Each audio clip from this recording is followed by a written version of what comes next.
Bueno, y hemos estado dando cuenta respecto de este sistema frontal que afecta a la zona centro-sur del país. Acá en la ciudad de Santiago ha caído harta agua en comparación a lo que hemos visto, por ejemplo, durante este año 2023, donde prácticamente no había llovido. Y pese a que no ha sido una lluvia como las que conocíamos en décadas anteriores, donde caía mucha cantidad de agua, sí se han provocado varios problemas en cuanto a nivel de infraestructura. Hemos visto avenidas que han quedado inundadas, en fin, distintos problemas que nos llevan a preguntarnos si es que efectivamente las ciudades, y en particular la ciudad de Santiago, está preparada para enfrentar este tipo de fenómenos meteorológicos. Bueno, estamos para profundizar en este tema en contacto con el coordinador de vinculación con el medio del programa de reducción de riesgos de desastres, miembro además del grupo de climatología de la Universidad de Barcelona y de la Sociedad de las Ciencias Geográficas de Chile, Pablo Sarricolea, a quien le damos la bienvenida. Profesor, ¿cómo le va? Buenos días, gracias por estar con nosotros. Buenos días, Claudia y Juanita, por la invitación. Sí, queríamos conversar con usted respecto de este tema porque efectivamente ayer se vieron algunos trastornos en la ciudad producto de estas precipitaciones y algo que nos han alertado los distintos meteorólogos, climatólogos, expertos en la materia, respecto de que ante este cambio climático que estamos experimentando como planeta, tenemos que acostumbrarnos a fenómenos mucho más agresivos que se producen en un periodo de corto de tiempo y que por lo mismo habría que hacerse la pregunta si es que las ciudades están preparadas para enfrentar esos impactos. ¿Cómo ve usted esta situación? Bueno, efectivamente estamos viviendo tiempos en que los fenómenos extremos se están haciendo más frecuentes. Grandes sequías, grandes inundaciones, un sistema, un ciclo hidrológico exacerbado producto del calentamiento global. Las ciudades no están, en nuestro caso, preparadas para recibir esta cantidad de lluvia que, como bien tú señalabas, era habitual en la década de los 80 y los 90, Así. pero no estamos suficientemente preparados. Pensemos que la ciudad está creciendo a un ritmo de unas 1.400 hectáreas por año, en el caso de Santiago, y la infraestructura para evitar anegamientos no está creciendo a la misma tasa, entonces hay un problema de planificación territorial. Eh, Hola, profesor, buenos días. Efectivamente, uno dice el calentamiento global, el cambio climático, hacen que la extrema sequía complique mucho más las cosas cuando se dejan caer estas lluvias que eran normales, ¿no? Yo que soy más vieja, estas 3, 4, 5 días lloviendo no eran ninguna cosa del otro mundo, era bastante común en mi infancia. Pero efectivamente como que ha cambiado la circunstancia del territorio, pero las construcciones, ¿es ese el tema? Pregunto por qué. Y aquí quiero que me ilumine un poco. Si nosotros tuviéramos ciudades un poco más pequeñas, una población más distribuida a lo largo del territorio, ¿los problemas serían menores o de todas maneras nos encontraríamos con la misma situación?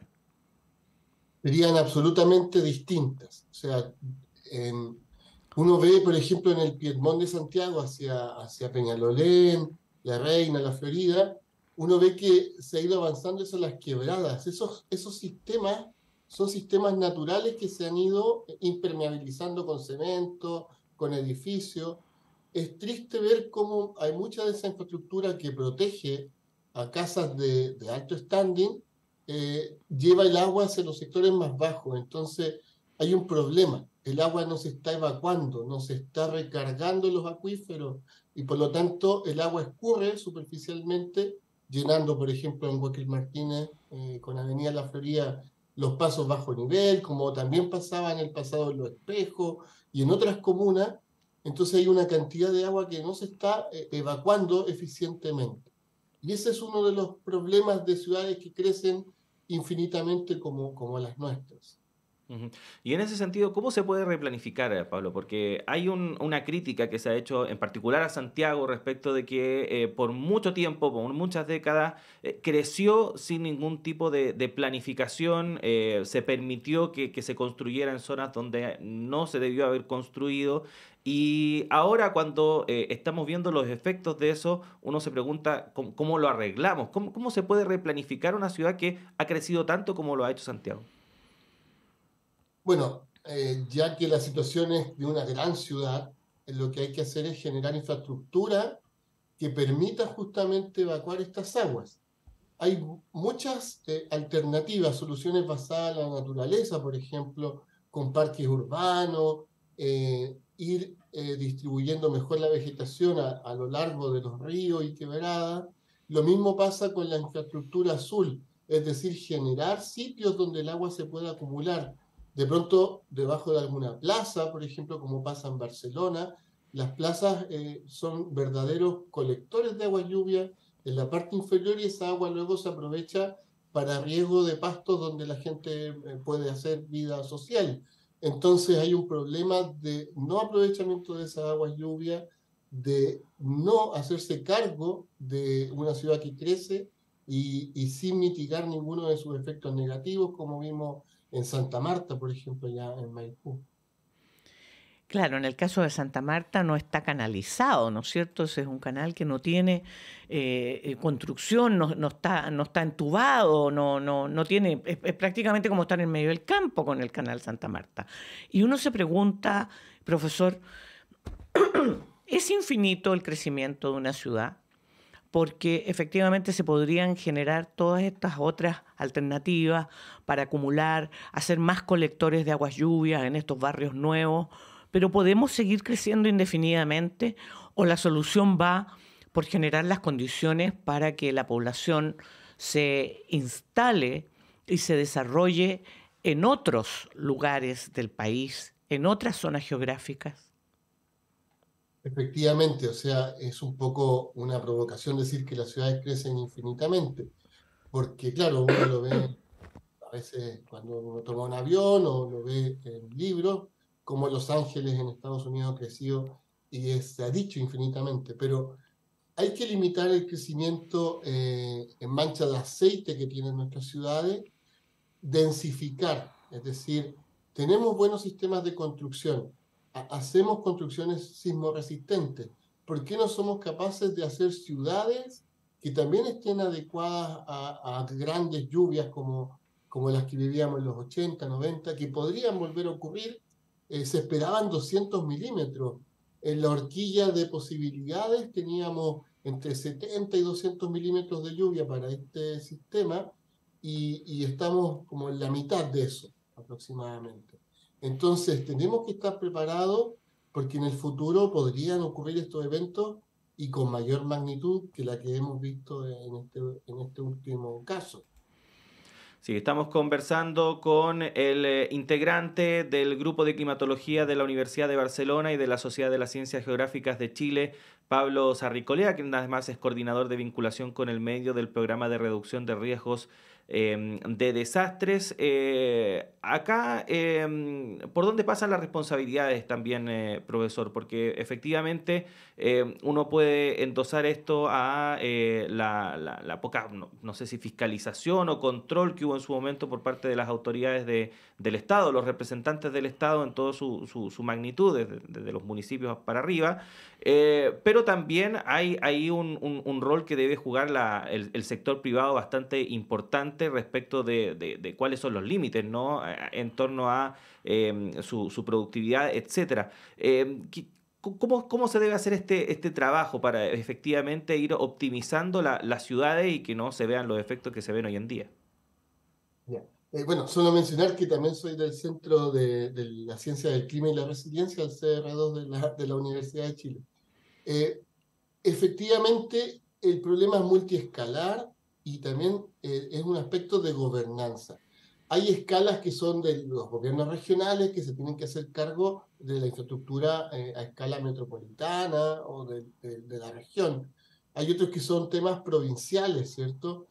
Comunales. Los municipios también son responsables de de apoyar a la ciudadanía y sin duda nosotros mismos. O sea, hay responsabilidades propias nuestras. Si nos están anunciando un gran sistema de precipitaciones como este, de posibilidades de 200 milímetros, también tiene que haber un autocuidado. O sea, es decir, tenemos que tener precauciones con la limpieza de nuestra canaleta, nuestro espacio cercano, ¿cierto? Los municipios tienen que hacerse cargo de la infraestructura que a ellos les corresponde, los gobiernos regionales también. Entonces, la Dirección de Obra Hidráulica, del MOP. Entonces, hay distintas escalas. Si todos nos hiciéramos cargo, la situación sería menos caótica que la que estamos viviendo. Pero eso no es suficiente. Se necesita planificar. O sea, primero seamos eficientes en evacuar esas aguas, canalizarlas, como dijo Juanita, y por lo tanto tenemos que mejorar nuestra reacción a estas situaciones. No solamente ser... digamos, como atender la emergencia, sino que hacernos cargo de todo el ciclo de estos riesgos. Profesor, a propósito de la responsabilidad del Estado en particular y del mundo de la empresa privada, uno se pregunta cómo se pueden agilizar los procesos. Por ejemplo, ayer se comentaba que el tema de la canalización del Santa Marta lleva 8 años. El proyecto fue presentado hace 8 años y en todo el diseño, evaluación, etcétera, se le había dado el RS recién hace un par de meses. Es decir, se sabe que se tienen que hacer ciertas obras, pero el sistema hace que sean tan lentas que efectivamente se producen daños como los que conocemos. ¿Hay alguna fórmula en que se pueda agilizar el rol del Estado por una parte y la colaboración del mundo académico? ¿Existe un vínculo cercano entre ambos sectores? Existen vínculos, pero yo creo que todavía son insuficientes. Yo creo que tenemos muy buenos geógrafos, muy buenos ingenieros, arquitectos, que debiesen estar más de la mano con las políticas públicas. Hay una desvinculación o digamos, hay poca fuerza en las medidas que se van tomando. Hay buenos ejemplos, hay ejemplos de éxito, por ejemplo, las piscinas de decantación de aguas en Macul. En Copiapó, aquí mismo en Macul, como usted señala, pero todavía es insuficiente. O sea, una cosa es que el agua no genere un aluvión y otra es que igual afecta a las poblaciones que están en las partes más bajas. Entonces, falta un poco una mirada más sistémica de los problemas que afectan a nuestra ciudad, de una visión más interdisciplinar, donde dialoguen ingenieros, geógrafos, arquitectos, diseñadores, entre otros profesionales, sociólogos, entre otros. Como lo hace CITRIT, que es una mirada transdisciplinar de los riesgos de desastre. Sí, bueno, sin duda alguna un tema que hay que abordar porque efectivamente nos vamos a tener que acostumbrar, parece, a estos escenarios extremos en cuanto al tiempo, al clima, en fin, y por lo mismo hay que planificar, como dice el profesor Pablo Sarricolea, a quien le damos las gracias por haber estado con nosotros. Profesor, muchas gracias por estar aquí conectados con nosotros en Radio Universidad de Chile. Lo esperamos en una próxima ocasión. Que esté bien. Ojalá no sea por desastre, pues, profesor. Sí. De acuerdo, muchas gracias. Que esté muy bien. Muy buen día. Igualmente.